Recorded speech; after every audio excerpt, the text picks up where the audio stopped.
What it do? Welcome to another new episode of Locked On Bucks. On today's show, Boston Celtics greeted the Milwaukee Bucks today, and there was no Giannis Antetokounmpo to help the Bucks out. Bucks trailed by as many as 21, and ultimately a fourth quarter comeback came up short for the Bucks, and they end up losing 119 to 122. We're going to break down the game, talk a bit about Giannis his injury, talk about the Bucks bigs rotation, talk about Dame, talk about Chris, talk about it all. Also, if moral victories are a thing on today's episode. You are Locked On Bucks, your daily Milwaukee Bucks podcast, part of the Locked On Podcast Network. Your team every day. You are Locked On Bucks, part of the Locked On Podcast Network, your team every day. I'm Camille Davis. You can catch me weekly on the Technical Foul Podcast and the Pack a Day Pod, as well as Cheesehead TV's Carry the G and MKE during the NFL season. Joining me is Frank Madden, longtime voice of the pod and the founder of BrewHoop.com. We truly do appreciate you for tuning in, and we thank you for making Locked On Bucks your first listen every day. We are free and available wherever you get your podcasts, as well as on YouTube. Today's episode is brought to you by FanDuel. Make every moment more. Right now, new customers get $200 in bonus bets with any winning $5 bet. That's $200 if your bet wins. So visit FanDuel.com/locked on to get started. Frank, tonight's game against the Celtics had some similar undertones, I thought, to the first matchup against Boston, except in this one, there was no Giannis, and the Celtics were without Drew Holiday and Sam Hauser on their side. Bucks were able to keep it close throughout the first, lost a little contact during the second quarter, but the Bucks did respond pretty well to open the third. But then here comes the Celtics. It felt a lot throughout the game like the Bucks would be able to cut the lead down, then the Celtics would respond. Got that up to 18 heading into the fourth, so the Bucks had a big deficit to try to come back from. They had a furious comeback in the fourth, got the lead down to 2, but the Bucks couldn't finish it off, and they ended up losing the game by 3. When you look at this game tonight, Frank, what are some of your biggest takeaways with the fourth quarter comeback without Giannis in the mix? How are you feeling after this loss?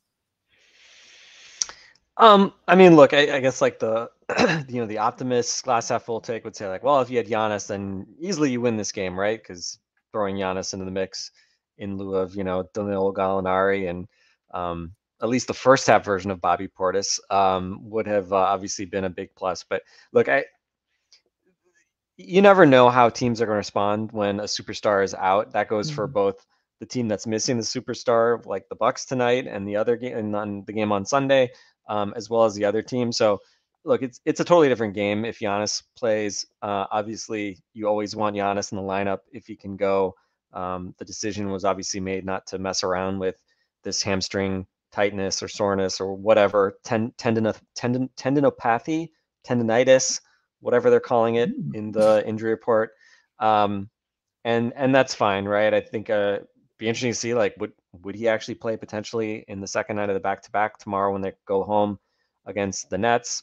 I have no idea, right? I think probably you'd guess he'll probably sit out until Sunday's game against Thunder, and Chris, I would guess, is not going to play on the back-to-back, having just come back from the injury, given he wasn't really playing back-to-backs prior to the injury either. But obviously it would have been, the win of the season if you could have somehow snuck out a victory against the Celtics, who they've lost 3 games, I think, all season at home. And I'm curious, over 2 games, has any team like been only -6 against the Celtics in Boston this year, right? Bucks now have a couple of 3-point losses, which, I guess we'll save the moral victory discussion and the validity of moral victories for later. But of course, Camille, was I expecting the Bucks to win this game going into it, knowing Giannis was going to play? No, right? I mean, it was just like, all right, let's see if they can hang around and make a game of this, and maybe just spring a surprise. You get maybe a double outlier shooting night in a good way. Maybe Boston misses everything and you make everything, but instead both teams just kind of shot the lights out from 3. We need to pull what the Bucks stats are from 3 in the games Giannis has missed this year, because between the Raptors game, this game, and this Phoenix game, like they've had now like 3 games where they've basically shot like 50% from 3 or something, which has been crazy. So obviously they performed at a high level offensively, especially in that second half. Bobby was invisible in the first half. I was, tweeting about like same old, same old. We talked about it after the game on Sunday. Like Bobby's got to prove that he can be a factor on the road in the playoffs in places like Boston. And some of the shot selection was kind of wild, but but they were going in. And I thought it was important too for, Dame to bounce back from a really slow start and for him to have ultimately a good game. First time the Bucks have lost when he scored 30 plus or shot 50% from the field all year. So him getting into a rhythm, I think, was important. And then, Chris Middleton, right? The kind of three silver linings, those three guys, I felt, Chris just, for him to come back after the game on Sunday when he looked in complete control and look even more in control against, a team like Boston and all the wing defense that they can roll out. And, 22 points on 11 shots or whatever it was, 6 assists, 6 rebounds. He basically, like, Tatum got some free throws at the end, but had 1 field goal in the second half. Basically Middleton like dueled Jason Tatum to a draw. So I think there's definitely positives take from this. Again, it's still a loss. Thankfully, the Heat took down the Cavs tonight as well to keep the Bucks in the 2 spot. But I think in the game 1 of this season, when in Boston, after watching that first half, I just had this feeling that, man, the Celtics just are not afraid of the Bucks. The Celtics looked like they like playing the Bucks and they want to play the Bucks.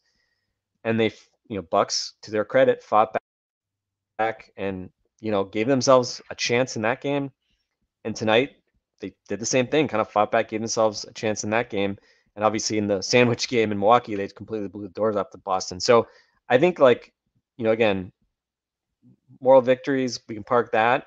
But just from a confidence perspective, I think it was important that the Bucks, for the third time in 3 games, ended the game with Boston kind of on the ropes and not looking like the juggernaut that they've been all season. So, yeah, I think, a hat tip kind of game to the guys that were able to play. And, again, like, you can't really dwell on or celebrate wins too much in this league. So you certainly can't do it with losses. But, as far as measuring stick games, I think certainly they acquitted themselves pretty well given the circumstances. Yeah, absolutely. Coming into the game, hearing that Giannis was going to not play was like, okay, this changes the dynamics of what you're looking at coming into this game. So I didn't know exactly what to expect. I was just hoping to see Chris Middleton build another good performance, hoping to see Dame have a good performance tonight, and wanted to see what Bobby looked like, because historically he has not looked good against the Boston Celtics. And through the first half, that remained the case. But one thing about this Bucks team, and I think Bobby and Dame are the poster boys of it in this one in particular, is that they don't quit. Like, does not matter what the lead is. There was an ESPN article that came out a few weeks ago, I believe, talking about how 20-point leads aren't safe anymore, just given the fact of how valuable the 3 ball is, how many teams go to that now. So you're looking at it like, hey, the Bucks were able to remain in striking distance throughout a lot of the game, where it's like, okay, hey, they got it back down to 9. It's down to 8, down to 6.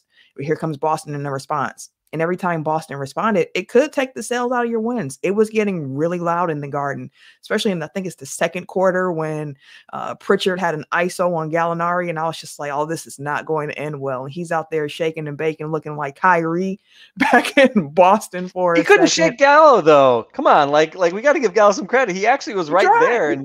And Peyton Pritchard just hit a shot in his grill. So, as far as the Kyrie-isms of it all, where I was just like, okay, Pritchard is just having one of those games tonight. And when you're missing a guy like Giannis and you're seeing role players from the other team really cook, I was like, oh, this could be a really, really long night. But the Bucks going to more of that 2-3 zone in the second half played a big part in it, because the Celtics were shooting really hot. The Bucks were as well, but first half, the Celtics shot 54% from the field, only shot 38% from the field in the second half. You mentioned Chris, the way that he was getting knocked down, elbows to the face, catching little hip toss. I was like, please be all right, Chris. So to see him come back in the game, I think he was up to like 25 minutes in the third quarter, finished the game with 33 minutes, was encouraging after him coming back from this previous injury, seeing him look like Chris Middleton that we saw prior to him getting the ankle injury in Phoenix was encouraging as well. But I do want to talk a little bit more about the Bucks bigs rotation, especially without Giannis being in the game. Because like we mentioned, there's been questions about Bobby and his fit against Boston. There's been a lot of talk around Bobby this season. He's had some good games. We've talked about the home Bobby versus the away Bobby, all of those things. So I want to talk more about the Bucks bigs, a little bit more about Chris and Dame as well when we come back.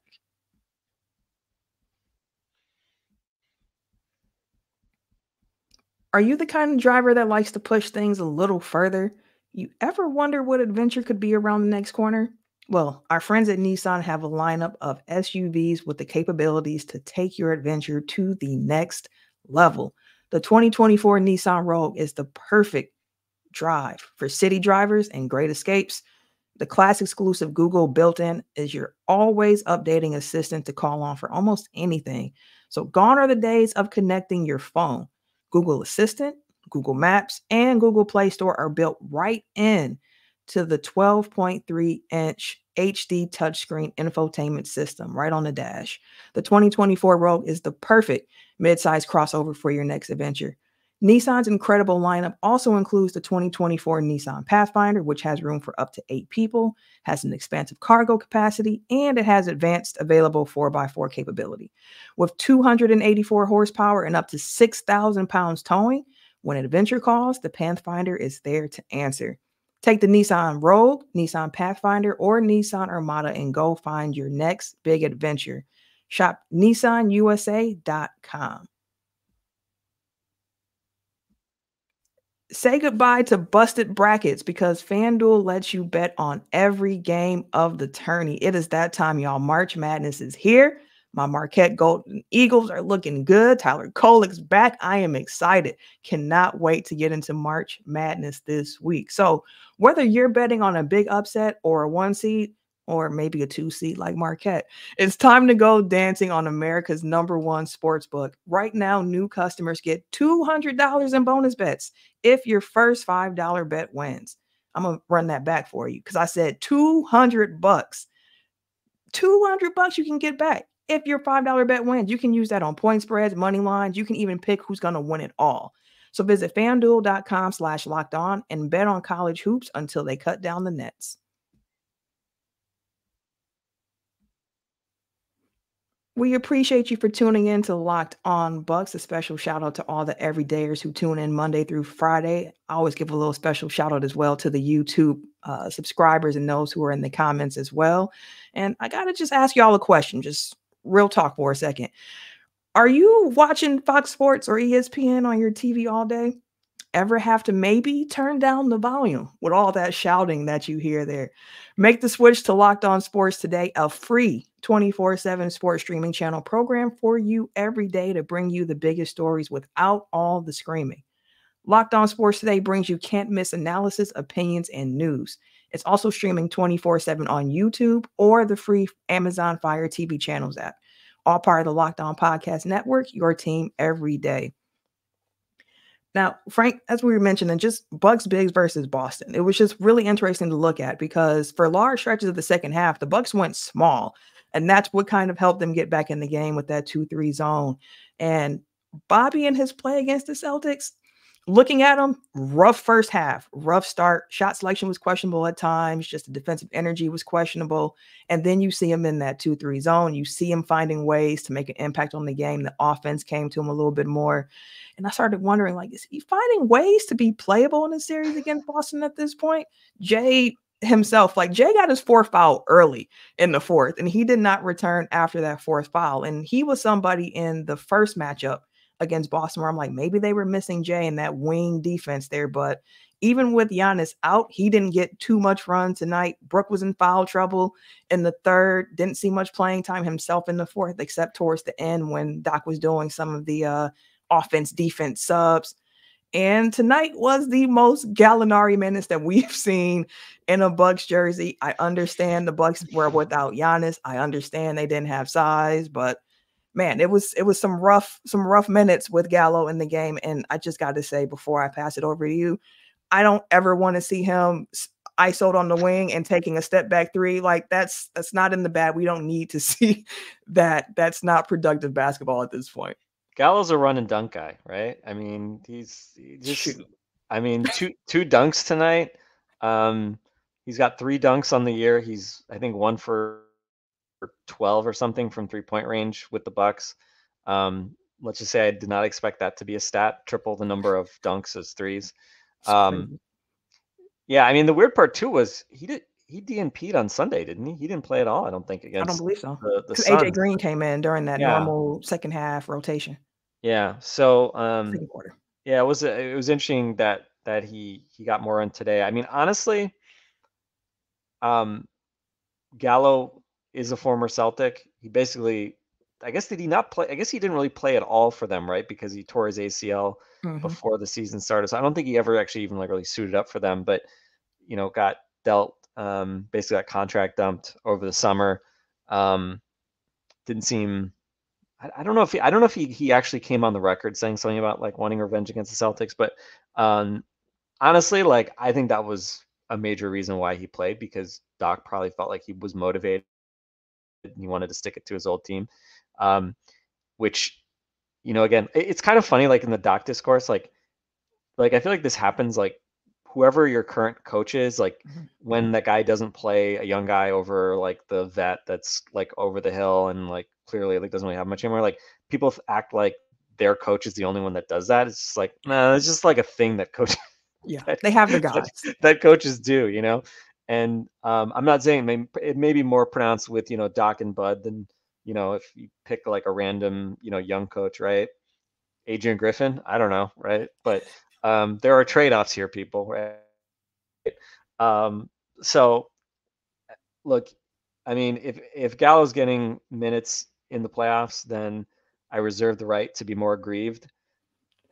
I mean, look, he hasn't shown that he should be playing. Like I think we can all agree, right? Like you Mhm. put on your rational Bucks fan hat, like he's been bad.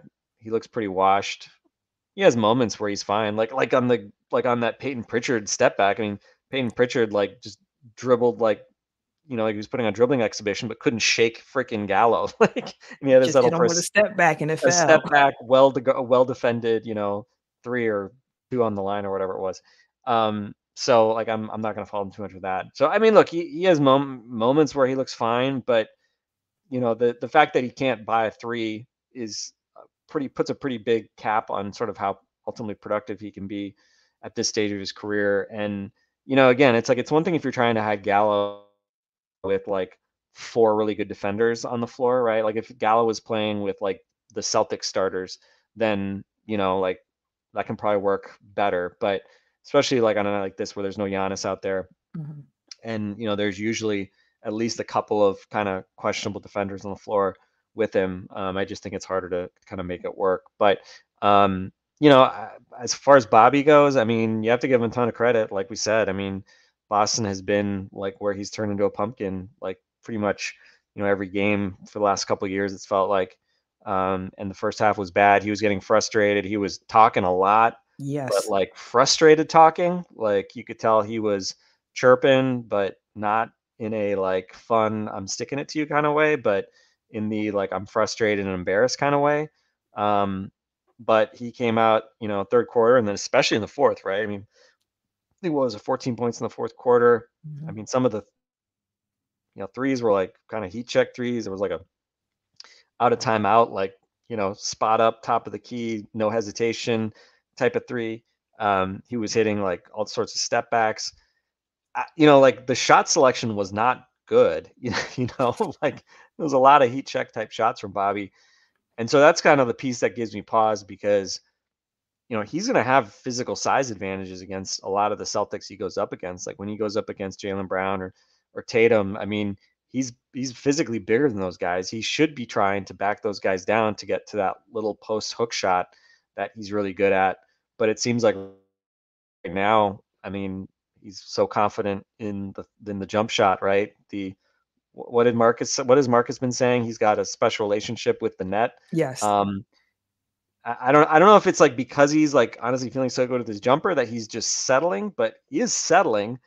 I guess the good news is it's been going in a lot. But like it's not like he's really taking advantage of a mismatch or using attacking like a weakness of the Celtics per se, right? Like he's actually taking shots that probably the Celtics are like happy to have him take. So,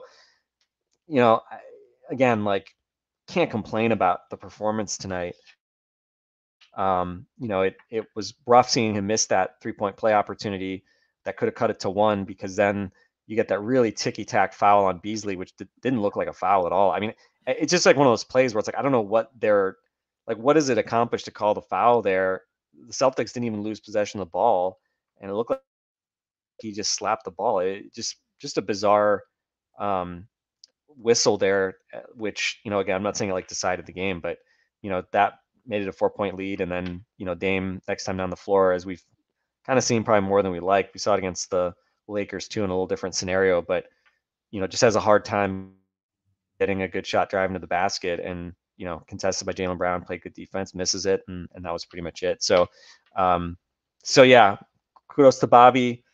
I would say in a Celtics matchup in the playoffs, I would probably, as much as Jay Crowder has been very inconsistent shooting the ball, I just think his kind of playability, especially with Giannis healthy, probably makes a lot more sense than playing Bobby extended minutes in most circumstances. But, they obviously were able to make that run with Bobby on the floor. I think the Celtics did them a lot of favors by settling for jump shots and not attacking the rim. Yeah. And I thought like it was almost like when Tatum finally got his one basket of the second half, it was like, oh, I've got, Malik Beasley and Damian Lillard playing the guard defense at the top, and Bobby Portis is the only rim protector. Okay, like I need to just put my head down and go to the basket. So probably I think, let's just say that is that lineup is not the secret to the Bucks defensive success, I think, long term against the Boston Celtics, but I think did highlight exactly what you said, the Boston's, propensity to fall in love with the jump shot. So let's just say put Giannis there in the small ball lineup, I'll feel a whole lot better.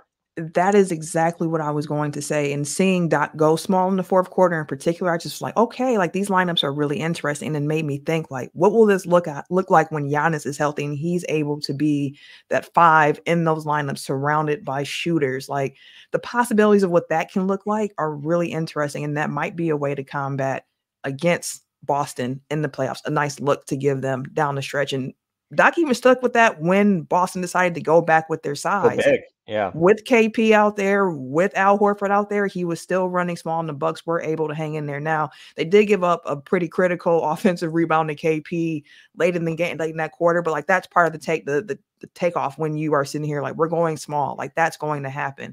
And yet and still with the Bucks playing small for a lot of the second half, when it comes to the rebounding battle, like they actually won tonight, which I was shocked at when I actually looked at the stats. Like they were able to pull this one off. That's surprising to me, but I think there's something there with that. And I like that Doc stuck with it. He's like, I'm going to see how this works, see if we get back in the game. And also shout to Chris as well, thinking about that fourth quarter in particular, where it was Chris and the bench. They were able to chip into the lead. Chris sits, here comes Dame. They stay small. They're able to continue chipping into the lead. It was a real team effort throughout the fourth quarter to make this game close. The Bobby threes back to back to get the game. Like it was, if he would have made that third three to actually tie the game up, I would have completely lost it. Like it was just amazing seeing the effort that they had in the fourth, which of course brings me to the question that I want to talk about next, which is moral victories. How do we feel about them? Is this game a moral victory one for the Bucks? That's something to hang your hat on. We can talk about that a little bit more after this.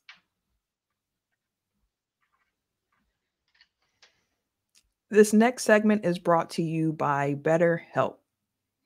Sometimes we need the opportunity to get something off of our chest, whether it's big or small. Certain things can really start to get to you. It's important to let that out, especially to someone who is going to be unbiased on your life. I know for me personally, a lot of times I talk to my husband, I talk to my friends, but there are also times where I'm like, I don't want to put this weight on them because I know that they're going through whatever it is that they're going through as well. So having that unbiased person, someone who can go and talk to, can be extremely, extremely helpful. And therapy can be different for everyone. Most of us have bigger problems than the Bucks losing by 3 in Boston or whatever the case may be. But it's important to get things off of your chest every once in a while. Therapy isn't just for those who experience major trauma. Like I said, maybe you just want to get something off of your chest, or maybe you just need someone to help empower you to be the best version of yourself. So if you've been thinking about starting therapy, Give BetterHelp a try. It's entirely online, it's designed to be flexible, and it's suited to your schedule. So visit betterhelp.com/lockedonnba to get 10% off your first month. Again, that's BetterHelp, HELP.com/lockedonnba.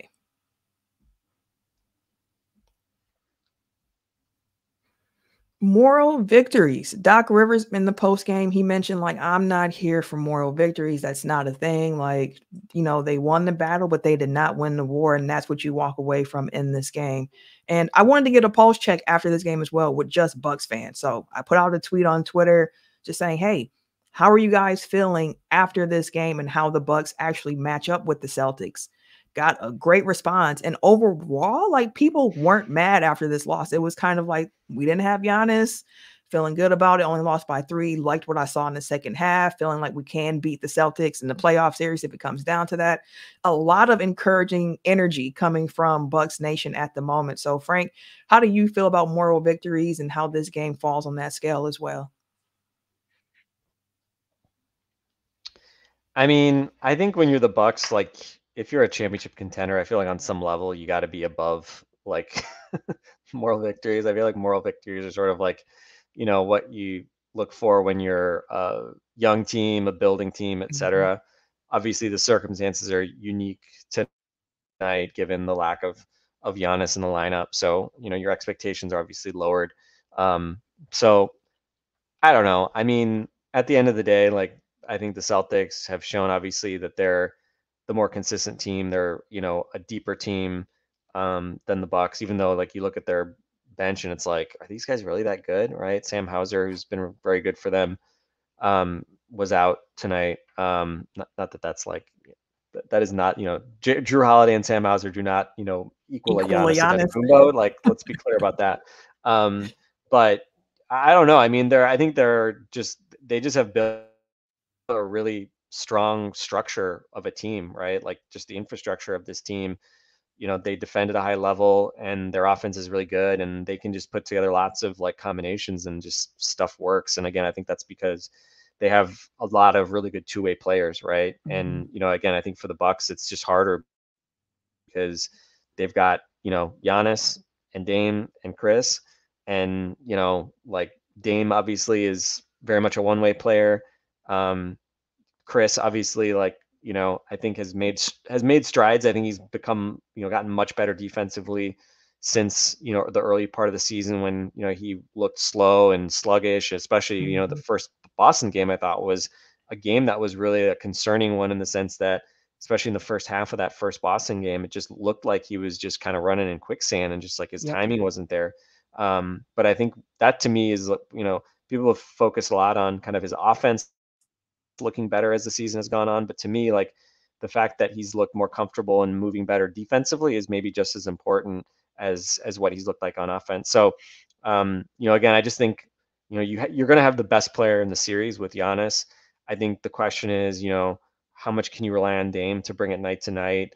And, especially I think tactically with the way that the Bucks have been playing the Celtics. You mentioned the zone that they went into that I think was a useful change up, and which I think kind of is a reason why they were not driving to the basket, because I think they were kind of getting baited into shooting more jump shots, which they happily do. They take the most threes of any team. Joe Mazzulla is, famous / infamous, depending on your perspective, for encouraging his team to shoot threes. So I think that definitely helped them a bit. And I think especially with Bobby in there as your only big, I think you need to junk the game up, because if the spotlight's on Bobby defensively, like bad things are going to happen. So, I think it was, an interesting kind of game tactically in that regard, as well. And yeah, again, like in one respect, because the Bucks, never led in the second half, so it was not like you ever felt like, oh, we got this, we're playing from the front, we just got to hold them off. When that happens, it can oftentimes, it feels worse because you kind of feel like you had it. I mean, this game was like perfectly set up for the Bucks fans to feel like, it was like again, kind of that silver lining moral victory type of thing, if that's what you buy into. Because you kind of were down from the start and you just had to fight your way back into it.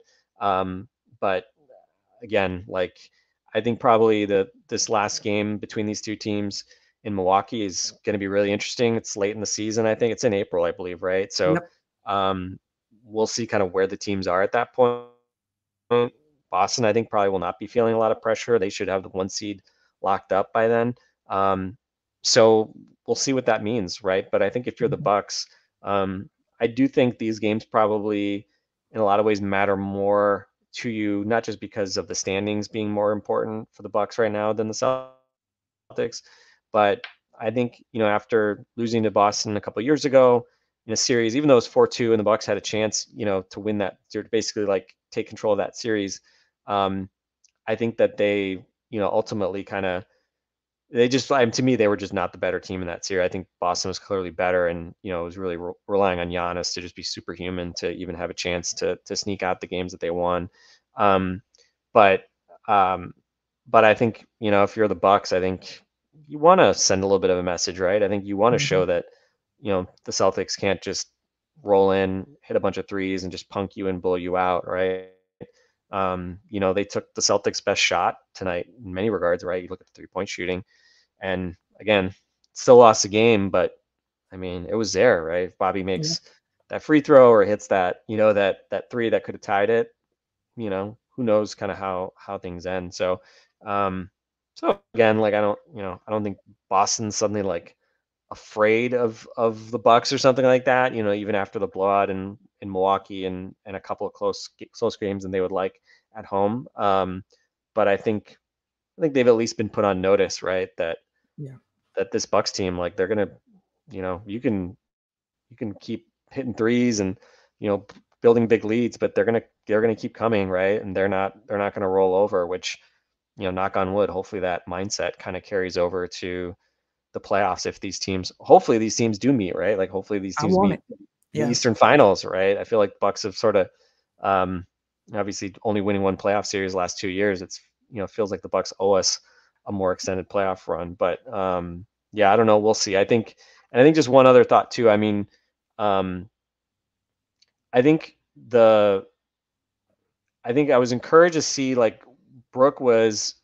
I think Brooke's screening is really important for Dame. Mhm. I thought we saw that early in the third quarter. Dame got a couple threes off of Brooke screens.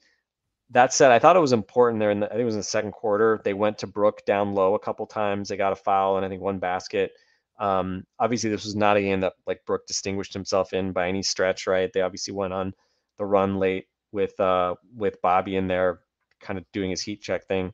Um, but yeah, I think that it kind of was a reminder too of like sometimes in a game like this, like you really got to figure out how to weaponize Brooke's size better, right? Yeah. And to me, that's one of the frustrating things with Brooke is the fact that, even if you post him up, a lot of times he just defaults to playing with finesse and kind of taking step back shots and things like that. He really didn't even, I don't even know if he really even got, I mean, he didn't take any of those either tonight. It's not like he was taking post fadeaways tonight. He really didn't get many, if any, post looks other than that one little kind of brief moment that I referenced. But I think that's one of those things too. I mean, hopefully you obviously don't have many or any more games without Giannis the rest of the way. Mhm. But I think this was one of those reminders. It's like you've got Brooke, who's an enormous human being, who's very talented and has great touch. Like, you know, you think about that Atlanta game 5, or what was it? Was it yeah, No. game 5, Yeah. a couple years ago. He actually didn't have none of he scored what 30 some points. None of them came in the post, but with guys like Chris and Drew, they were able to find him around the basket and get him a bunch of easy looks. And so, again, I thought there was some interesting kind of back and forth. Again, Bucks busted out the zone, tried some different stuff. So it's not like they were holding everything back for a playoff matchup or something like that. But yeah, I mean, these are the teams that I think I would think normal people would want to see ultimately make it to the last 2 of the East Finals, and hopefully, again, knock on wood, the Bucks can at least hold up their end of the bargain. But it's a ways off. 2 playoff rounds is a long time. But again, I think at least some good signs from the Bucks today, and especially from those 3 guys that we keep coming back to with Dame, Chris, and Bobby. Yeah, absolutely. Definitely agree with that. Well, we won't have to wait long to see the Bucks hit the court again. They fly back to Milwaukee tonight and they see the Nets Thursday on Milwaukee. Second night of a back-to-back. Nets are already here in Milwaukee waiting for the Bucks to return. Giannis, as we mentioned, did not play against Boston. He remained here in Milwaukee. We will see if he does play tomorrow against the Nets. Not sure at this point. I have to check the injury report tomorrow. But regardless of such, it's a game against the Nets where you will look at it, and even if Chris Middleton is not playing, you're like, the Bucks should take this one. To take care of business game tomorrow for the Bucks. So hopefully when we come back with more Locked On Bucks for our Friday show, we can be recapping a Bucks win over the Nets. We'll wrap here for the evening, and for Frank and myself, we'll catch you later. Take care, y'all.